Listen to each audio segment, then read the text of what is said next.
Thanks very much, Ingrid. So it's with great pleasure that we start our first session, which will explore how Australia can deliver effective, scalable and sustainable initiatives that benefit the health and wellbeing of the whole population, including how we move forward towards a system approach that capitalises on opportunities across government departments and sectors. And of course, the COVID pandemic, being a major disruptor, has left a lot of people behind. It's caused a lot of problem and grief. But as we've seen in lots of areas across the world, disruptors also produce opportunities, although there is pain in the middle of all of this. Now, it gives me great pleasure to introduce Jeffrey Braithwaite, our first speaker. He's Foundation Director of the Australian Institute of Health Innovation at Macquarie University. He's a leading health services and service researcher with an international reputation for his work investigating and contributing to systems improvement. Now, Jeffrey promises us a really good talk, but he has not started auspiciously, having already stolen my pen. Thank you. Thank you, Jeffrey.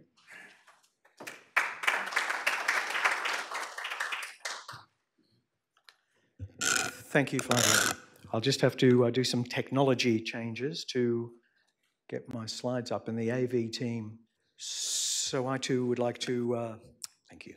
I too would like to acknowledge the custodians of the land on which we're working today, and to elders past, present and emerging. So what we're going to do the next couple of days is think about future health and transformative technologies. And so what I'm going to try and deal with is the first bit of that, the first two words, future health. And what I'm going to do is engage you, put a blanket around you, and have us act as a think tank. And what I would like us to focus on is 2030, and what we might think if we extrapolate what we're doing today to 2030. What might that look like is the question I'm going to try and ask with you. What might that 2030 look like in terms of a health system if we get it right? And of course, as academicians in this learned academy, we'd want that to be evidence-based as much as possible. So, thanks to the Academy for the invitation. It's a complete pleasure, and it's fantastic to be together face to face. It's wonderful that you are not pixels. So let me just explore that a little bit with you first. Let me give you some input into your thinking, and then I'm going to poll the audience and do a bit of technology change as I go along. So I'm from the Australian Institute of Health Innovation, and we're very interested in how the health system works and how we can help make it improve. So I'm a health systems researcher. I like to say we don't have a lab. Our laboratory is the health system. Or should I say the health systems of Australia, because there isn't one. And we work a lot overseas too, doing international work, so we're interested in comparative health systems. How does Australia fare, and how do other systems fare compared to others? So we spend our lives here at Macquarie with our own hospital. It's a private hospital wholly owned by the university, Macquarie University Hospital. Don't tell them, by the way, they think they're running a hospital, but they're actually running a laboratory for us to do experimental stuff in there. And we do a lot of our pilot work about how can we improve care delivered to patients there.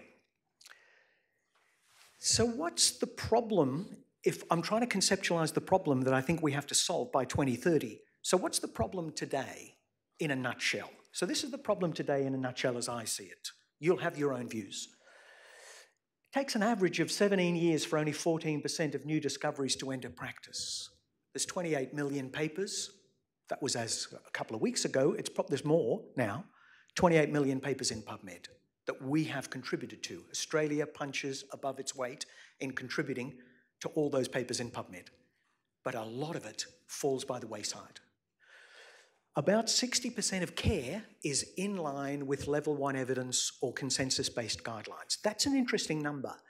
These are the guidelines that clinicians say are the way care should be delivered, and yet only about 60% is in line with evidence or guidelines. And a lot of care is not in line with level 1 evidence because there isn't the level 1 evidence, or it's not delivered in line with that evidence. About 30% of care is waste of some kind. Now, that's a bold statement, and some people take issue with that. But if you count test results never seen, procedures that are marginal at best or shouldn't be done, and administrative burden in systems like ours, you can pretty clearly count up to 30% as being the level of wastage in the system. And 10% is harm. That's a recurring meme, you know. You only have to read The Age or the Herald or your local newspaper. For those of you still reading newspapers, that is. I'm showing my age instantly, aren't I? Or taking your feed to realise that all is not well with the system and that patients do get harmed despite all the barriers that we've put in place to try and avoid that. And those numbers, disturbingly, have flatlined. They've remained roughly stable, even though we've put enormous efforts, policymakers, health systems researchers like me, deans of medicine like Russell here, to try and train people or develop people so that we don't harm patients, that we produce more high quality care, that we have less waste in the system.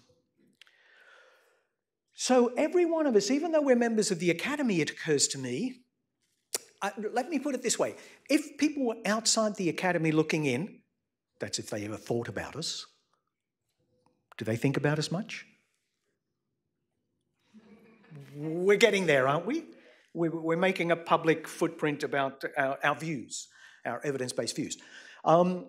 If the public thought about us, they'd kind of think we were some pretty homogeneous kind of group. They're kind of researchers and people who do sort of lab stuff. They'd probably think, wouldn't they? Actually, we're very heterogeneous when you look at who's in the Academy. So every one of us is in a different world, have a different life experience, different professional training, and different standpoints. So by definition, we have different views on what the future of healthcare might look like. So would you care for about 90 seconds, I'm very generous with allocations of time, to buzz with your neighbour and find out some of those things about your neighbour, their different standpoint from you. You have 90 seconds for this task starting now. And Matthew, if I'm going to have your help, we're going to change the slides now.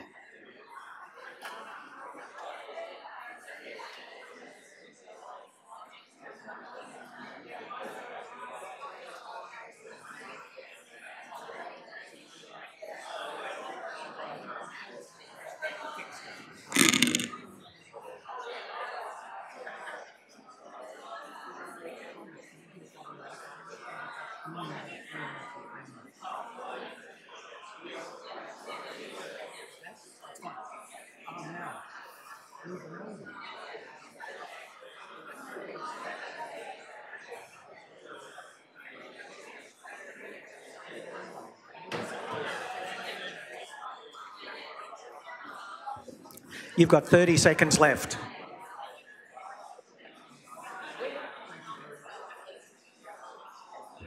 Okay. Time's up. Excuse me, academicians, if we can return to plenary session. I knew, by the way, if I gave you an interesting task, like talking about yourself to somebody else, that immediately you'd need more than 90 seconds. So you feel cheated now, don't you? Yeah. Okay. Just hold what you learnt. We'll come back to that in a bit. So, you know how at conferences they say, stop playing with your mobile phone? Well, this is the opposite conference. Take out your mobile phone. Go to menti.com and the code is 3589170.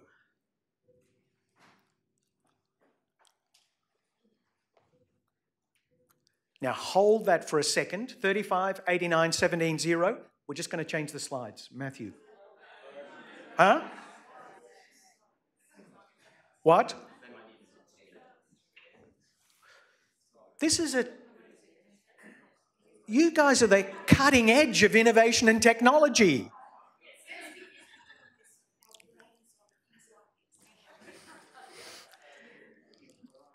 Flavia says, but our brains are on all the interesting things you've already talked about, Jeffrey, so we weren't able to do this quickly. Everybody right? 35, 89, 17, 0. Great. Thank you, Matthew. Now you're going to get the results of this at the end, okay? So the first thing is, let's see who you are.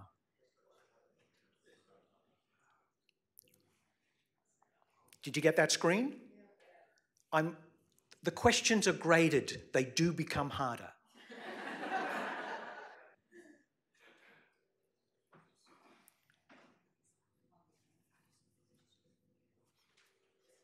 Just press the screen, submit, and it'll move on to the next screen.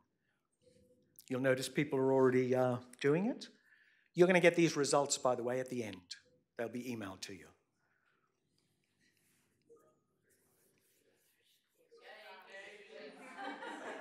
The pediatricians were winning for a while.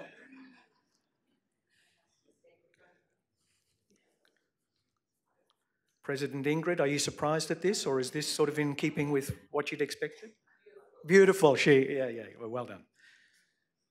So as expected, we're sort of scientists, clinicians, in medicine, public health, physicians, etc. Okay? I'm just waiting for the laggards. You know, in technology, innovation sort of things, there's the latecomers are better. Okay?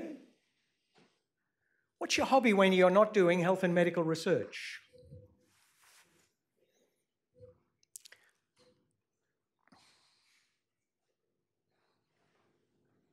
Wow, what a fit bunch.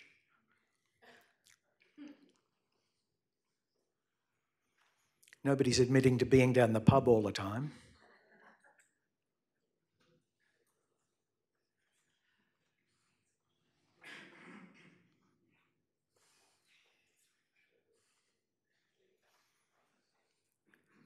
I'm seeing running, hiking, and music. Cycling.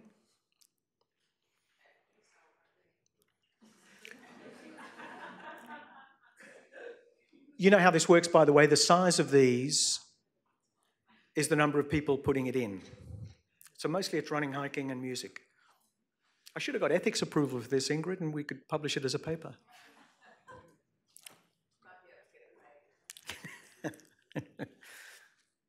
Okay, what a healthy, fit group.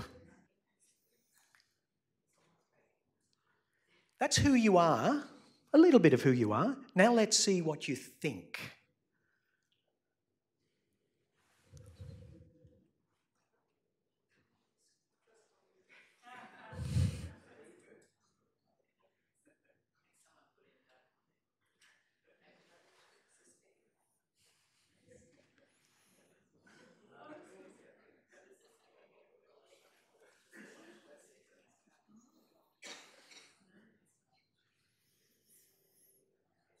We could have an entire discussion about this, of course. That's interesting.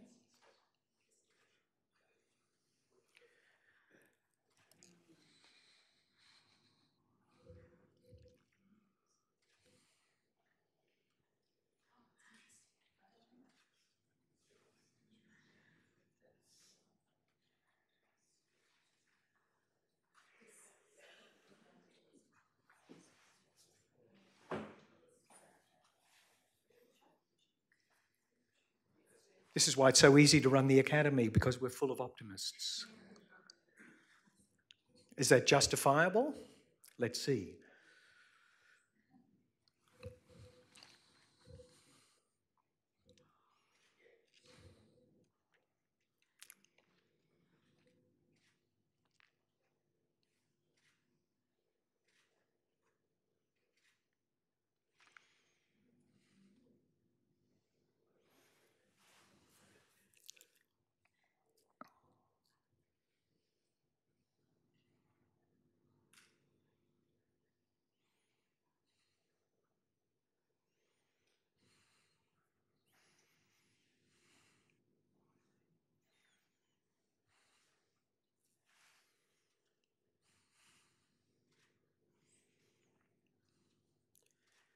So equitable and fair on top of your minds. Interesting that some of us would say in the last 20 years we've been moving away from that, if we think about the Australian health system. And yet clearly it's a big value for us.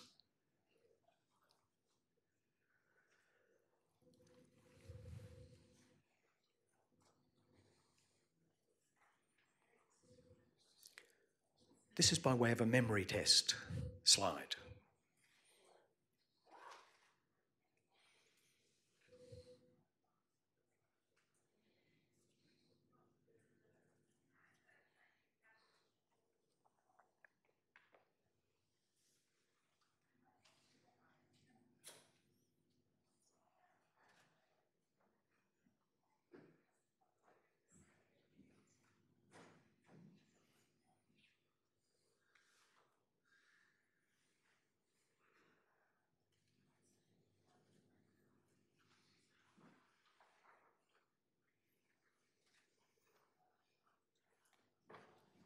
So the little spikes are the range.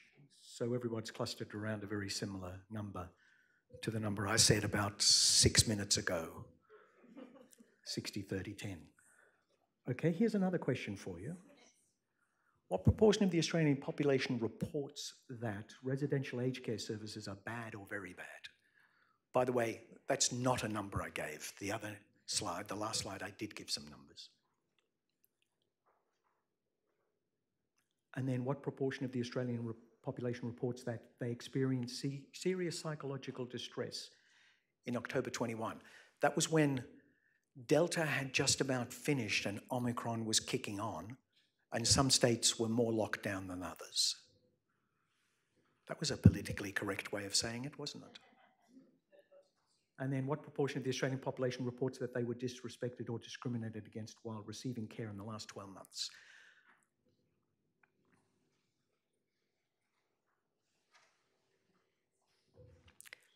Tell me when you're finished and I'll tell you the actual numbers.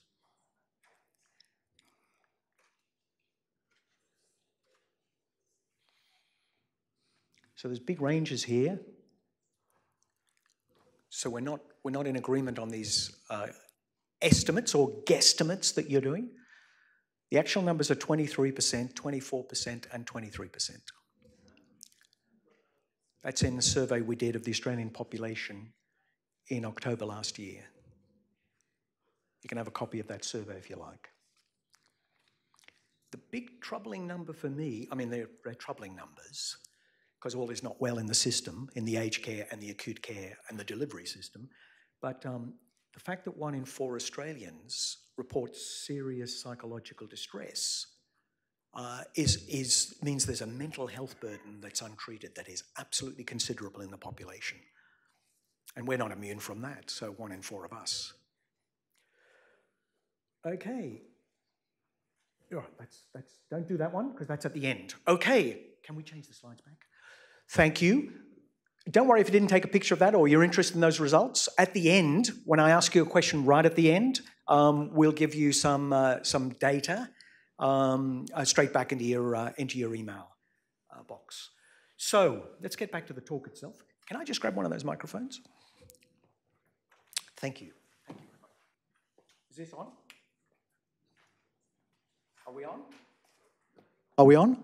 Yeah, okay, great. So let's talk about solutions that me and my colleagues have been working on to this problem that I'm framing as, how do we create a better health system, or one that you say should be more equitable, less fragmented, more integrated, more evidence-based in your responses? How do we create that system that we've just discovered all of us would like to see? So that's what I've been working on for the last 20 years. You could say it's my job, but I would call it an obsession. How do we create a better health system? So one solution, which I've been working with some colleagues across the world, that we've delivered to the UN Digital Health Symposium. I can tell you a story about that, where we got hacked by Russian hackers when we were doing a virtual symposium for the UN. And as Russia is a member of the UN, that was interesting. So it's called Shift Left, Stay Left. And the idea is you know most of these ideas, by the way. I'm not telling you anything new. I'm just putting some evidence around it. The idea is it's probably not smart for us to put most patients in acute settings, in hospitals, in very expensive and risky beds. So the idea is we should shift the continuum of care always to the lowest, least cost, best place for patients. And the community, rather than admitting patients, is the best place for them for most conditions. So the idea is always to move the care that we deliver left and stay left. That's the basic idea. Now, there's a lot in that to unpack.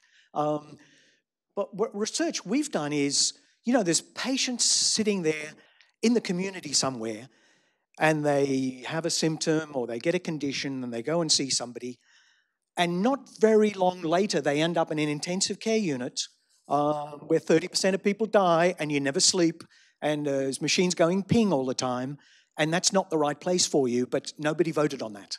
You get on the conveyor belt to go into the acute setting, and that's where you stick. So this idea of shift left, stay left, Ken Hillman and I, he's an intensivist in Sydney, published a paper on this in the MJA a while back. The idea is, can we constantly think, where should patients best be? The right care in the right place at the right time for the right cost in a community setting, or not in an expensive inpatient bed if possible.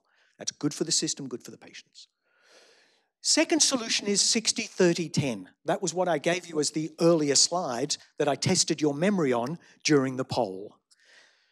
Lots of work we've done and other people have done, epidemiological studies in Australia, in the US, and in Britain show that the proportion of care delivered to patients in a modern health system that's in line with level 1 evidence or consensus-based guidelines is around 60%. It's different by condition and it's different by setting, but largely it hovers around 60%. The amount of care that you could count as waste is about 30%, and the amount of care that's harm, well, it depends how you measure harm, and some of you who do quality and safety stuff know this, but we could settle on 10% as the meme, as an average, and some of that is harm that's preventable, and some of that's harm that's serious, not just you get the wrong dose as an inpatient, or the medication comes at the wrong time. This is, serious consequential stuff. So one of the things we're proposing, we wrote a paper in BMC Medicine about this, is, we see health systems that have 297 indicators of their performance. That's absolutely crazy. Nobody can keep that in their heads. Nobody can gather that much data to give to somebody to actually make any sense of it. So if we just beat those 3 numbers in the Australian health system, if we provided more care that was higher quality, in line with the evidence and the guidelines, the evidence that we produce as academicians, if we reduce the waste and reduce the harm, we'd have a better health system. We needn't do anything else, except it's very hard. It's easy for me to say that, easy for you to agree with it, but it's hard. So 60-30-10. Third one is, when we do put people in hospitals, shouldn't we make them high-performance places? Shouldn't they be efficient and effective in the way you said we should have a health system that's efficient and effective? Now, let me just bring you into my confidence. I've never met a teaching hospital that doesn't say we are a centre of excellence. Have you? And here we are in the august street in Victoria, where we have many of these high citadel places.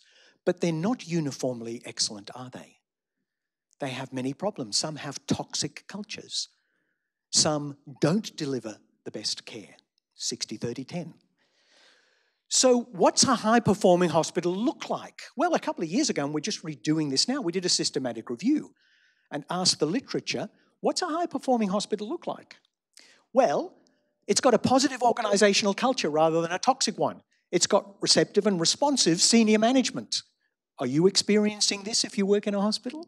It's got a proficient workforce that's fit for purpose. It's got effective performance monitoring of its own performance and feeding that back. It's got effective leaders across the organization, not just in the C-suite, not just in the executive suite, but across the organization. It's got interdisciplinary teamwork at its heart. It's got expertise-driven practice. So now when you go to the teaching hospital that claims in its glossy brochure that they're a centre of excellence, you might say, hang on, shall we put the Jeffrey test against us and see if we're really a centre of excellence? So we have actually a prescription. We published this paper a few years ago. We're just updating this narrative review of what high-performing hospitals looks like when hospitals get it right in the literature. So you can have that. So third solution is high-performing hospitals.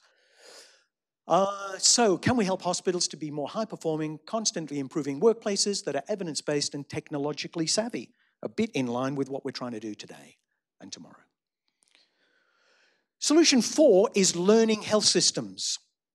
So this is a concept as much as a thing, but I think it's a coming thing. You know, when you look at the health system, many parts of it aren't just not learning health systems, they are forgetting health systems. We keep forgetting things all the time. There's apart from the pandemic, there's another raging contagion at work in the health system, which is called projectitis, inflammation of the project.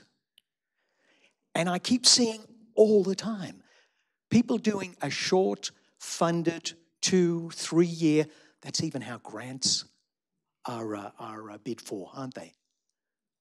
And then we move on to the next thing after 2, 3, 4, or 5 years, not even that long sometimes, and fund something else. If we're going to have a continuously improving learning health system, we've got to do something different than that. And so we've published some papers, a couple of papers, learning health systems. What's the literature say about that? What are the bibliometric trends and key topic areas? And we've published another one just recently, this is the last few months, on learning health systems.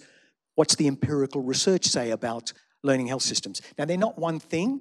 They're at micro, meso, and macro levels, but they are committed to assembling data, using evidence in a smart way, bringing stuff together so patients and clinicians at the bedside, at the point of care, have enough information that's smart enough to make good decisions about care in a co-production model, which is what we were talking about over coffee this morning.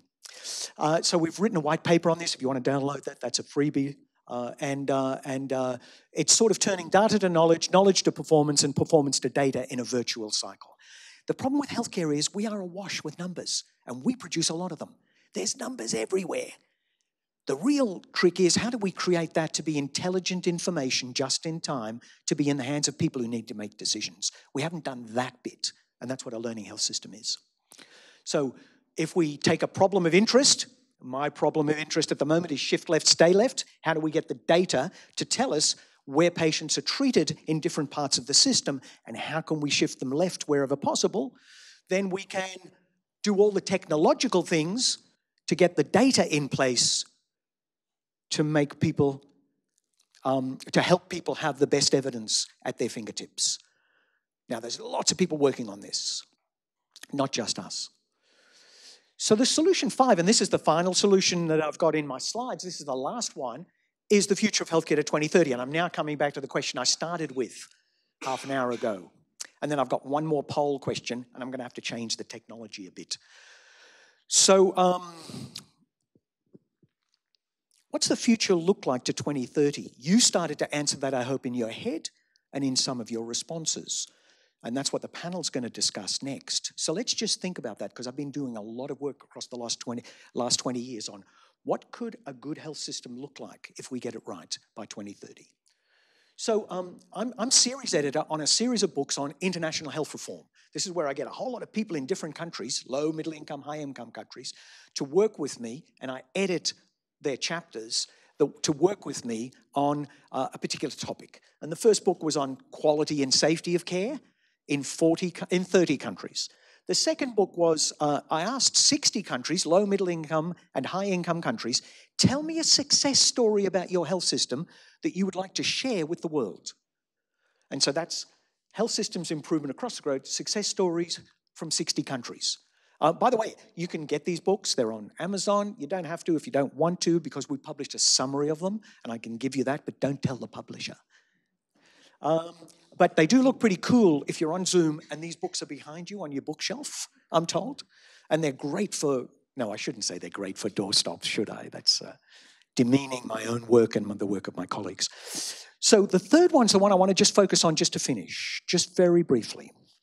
So this time I got not 30 or 60, but over 150 different countries, 146 authors, to all tell me in low, middle income and high income countries in their health systems, what's going to happen across time? What's going to happen in the future? And then we synthesize this into the slides I'm just going to present to you. So it's this book, and it's available on Amazon if you want it. It's got 146 authors covering 152 countries. So kind of like a wisdom of crowds across the world about where people think healthcare is heading and what it might look like if we land in a good place. And I've summarized it for you. There's a summary paper in one of the international journals that summarizes it for you, but you'll get these slides anyway. So the colored countries are the countries that were involved. Some of the gray shaded countries we couldn't get to by the time, by the time we went to press. And this book was published in 2018, so it's pre-pandemic. So you've got to add the stuff you know about health systems during the pandemic and since the pandemic, although it's not over yet. But it's a good triage of world experts and what they would like the health system to be like and what it possibly could become. So there are I'm going to talk about 5 main trends and 9 initiatives that every health system is trying to do to create this better health system by 2030. And I've got a handout. You can take pictures if you like, but I've got a handout for you. I must be old school. I've actually brought paper for you. So the 5 trends shaping health systems of the future that seem to be running through every health system are to try and make it sustainable. That is, fit for purpose, built to last, financially viable. So they're trying to make a health system and fund it and make it work so it's sustainable across time. The second thing is harnessing new data from genomics. So, in ye old days, there'd be a patient history taken, there'd be test results, there'd be kind of the stuff that you could get in the old world to make a decision about what the patient in front of you. But now we've got genomics data being produced. I'm an investigator, and some of you are on Australian genomics. So how do we harness this extra data set that we've got to get to precision medicine or all the things that genomics is going to give us in terms of clinical practice? Okay? Third thing is emerging technologies. There's enormous amounts of them. One of the amazing things during the pandemic was, how on earth did we get vaccines in 3 months? That was a scientific triumph. And we haven't made enough of that in the popular media. Note to the Academy. We should be celebrating that rather than sports people as Australians of the Year, should we not? Global demographic dynamics are really changing. There are more refugees on the move now than there have been in human history. All populations are aging. I've noticed something about you. We've only been working for about half an hour and you seem to be aging. Noticed that about you already. So populations are aging, which comes with more chronic and complex conditions and all the things we know. So, but the demographics are changing in other ways too. Millennials often don't take yes for an answer. They will argue with you. They have a voice of their own. They're a different kind of group. And so the population and the people we serve are changing. And then finally, new models of care. Again, you can draw examples from the pandemic. We went to telehealth, telemedicine, which happened very fast. But there are new models of care all over the place to deliver care and distribute care differently. So those are the 5 main trends that we observed in this book and other work running through every health system, especially wealthy ones. These are happening now, and we couldn't stop these, even if we wanted to. They're on-the-move trends that will take us wherever they take us to 2030, right? But there are also 9 initiatives that everybody's working on, and this is a summary slide of a 500-page book. So say thank you, Jeffrey, for reading and doing all that work and summarizing this into one slide. And I've got this as a handout. So what the system is now, when we're a bit critical of it, but supportive of it, which most of us are, is it's a bit fragmented and siloed, isn't it? You know, it's not as joined up as we'd like. It's volume-based. It's provider-oriented still. I know we talk about co-production and the patient voice and all that sort of stuff, but it's still set up for providers largely. It's got barriers to access and affordability. Australia's been moving, in my judgment, in the wrong direction, and affordability is becoming more difficult in the Australian health system with co-pays and people charging more than the MBS and all that sort of stuff. The systems, the IT systems are rather static and legacy-based systems. Don't you know it if you're a clinician on the front lines? They're not. We haven't got a data-driven system. And certainly not an intelligence-driven system. We haven't combined all the data into intelligence so people can make a good decision, as I was explaining in learning health systems. There's a level of unhealthiness amongst the population. They want a pill, do they not, Flavia, rather than do exercise or whatever, many of them. And there's poor health literacy amongst some members of the population. There's a focus on acute care. We still think of the health system as a hospital, but that's not really the health system, is it? Or it's certainly not all of the health system. Entrenched levels of poor quality and unsafe care, 60-30-10. And then uneven workforce training, knowledge and development. Because the health system of the future is not going to be served by the workforce of the present. The workforce of the present is not fit for the health system of the future in the way I'm describing it. So, the road to 2030, which people seem to be working on across the world, initiatives they're working on is to try and make the system more integrated, more cohesive and joined up, to provide better value for money. That's the 30 and the 60-30-10. To be more patient-based. We've got a lot of work to do. We've got mountains to climb still. Have universal coverage. That's a WHO goal. And some countries, including the one we're standing on, seem to be going away from that at the moment. Information technology, I've talked about learning health systems, healthy, health literate populations, more preventative care rather than always thinking about acute care, or mostly or too much thinking about acute care. High quality, safe, standard-based care to tackle the 10%, and then workforce development, developing the workforce for the future. So that's the synthesis of this book. These 146 experts talking about 152 countries, plus other work that we've been doing. And so we can specify the ideal health system of the future. If we get it right, the Australian health system could more approximate the right-hand column, the ideal health system of the future.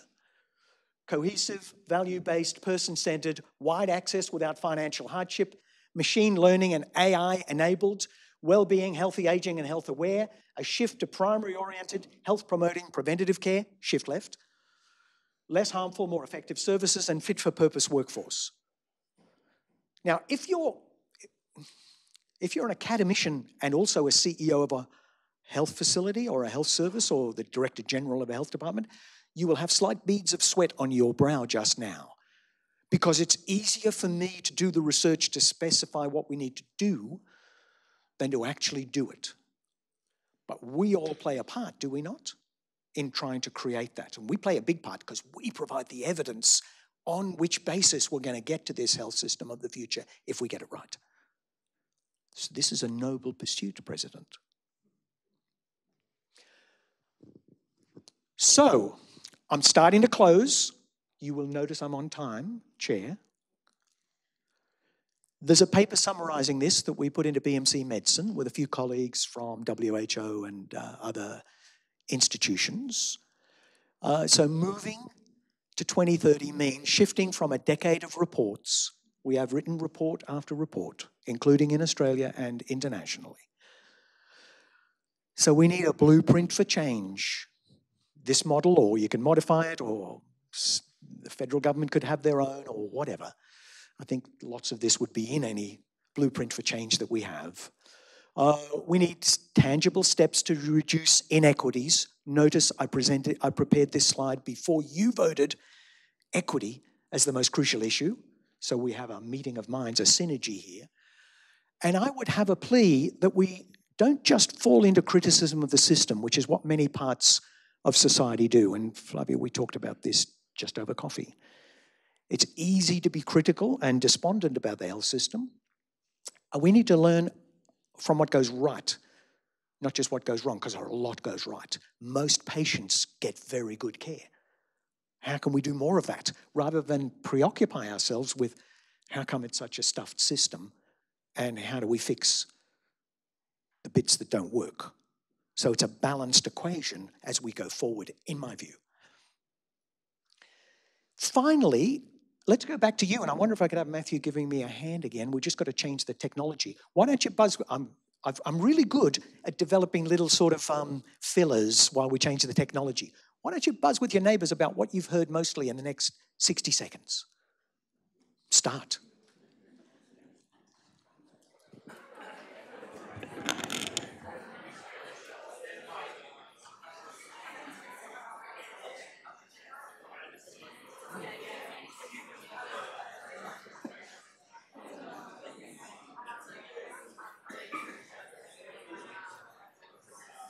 Thank you.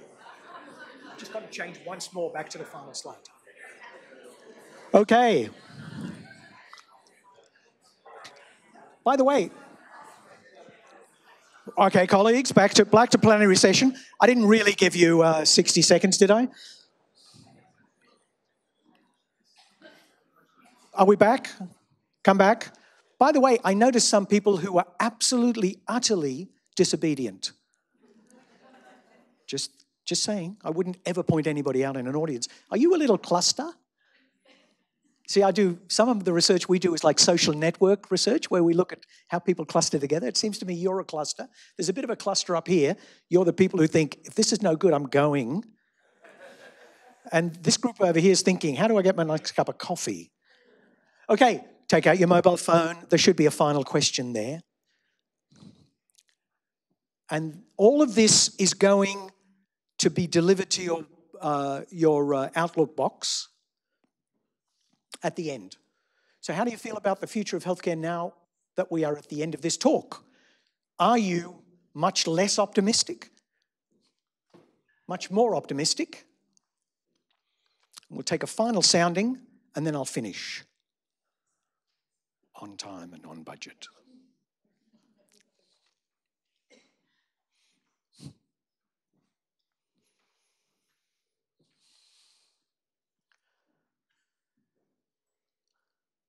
That's about the same, by the way, as how much care is in line with level 1 evidence or consensus-based guidelines, although they're two completely different things.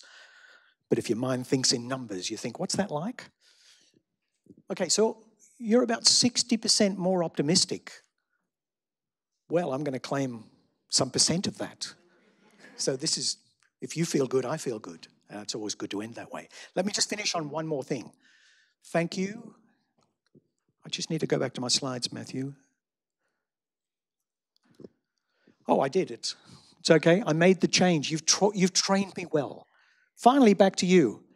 You've done that. What do you think now? Can I just say this needs to be personal? Can I just have an intimate conversation with you? It's very easy for us to say, right, that's what the health system has to do. That's what policymakers will have to do. That's what the minister has to do. It's what the federal government or the Victorian Department or whatever, that's what the people who run hospitals have to do. This is personal. This is about us. This is about us as individuals and as an academy.